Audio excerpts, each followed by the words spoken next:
सूरज recording studio Dumarsan. भैया भोट जमीती हवन झूठा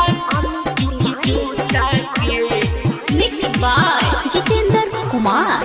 भैया भोट जमीती हवन झूठा भैया भोट जमीती हवन झूठा के एकदम ध्यान दिह चाची, घबराए के नहीं चाची। भोट जमीती हवन झूठा के भोट मांग सत माला दिह जूता के। अरे का कही मुखिया जी के ये करना में बा चाचा। भोट जनी दिह कौनो झूठा के भोट मांग सत मारो लोग जूता से एकदम मारे के बाद छोड़े के नहीं थे। भोट मांग सत मारो लोग जूता से। आप सुन रहे हैं सुपारी लाल यादव। भोट जनी दिह कौनो झूठा के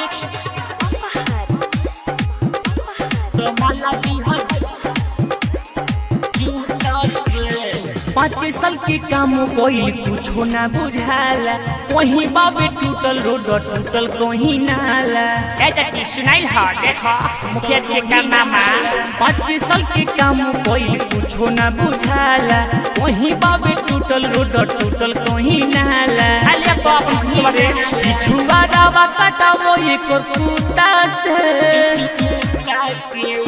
दौड़ा के कर धोती खोलवाइए। पिछुआ दावा कटावो एक कुत्ता से भोट मांग सत माला दिह जूता के। ये चाचा छोड़े के नहीं थे, पहना देवे के बा माला।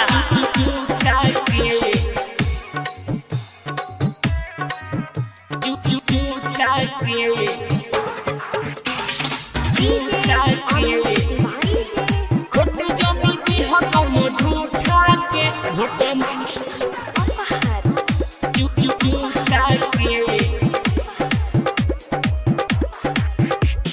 इससे पहले जीते गईले बड़ी भोट पाके गईल बा मोटाई मनो लेटरी न खा के।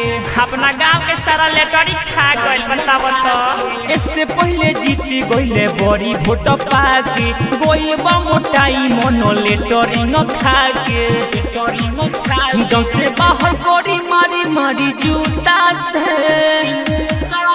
अरे मार मार मार देखो तो भागता मार। गांव से बाहर कोड़ी मारी मारी मुका से भोट मांग सत मारा लोग जूता से। जीते का कोई होई करे हो करे आ जीत गेला के बाद नामे निशानी खत्म हो जाता है लोग।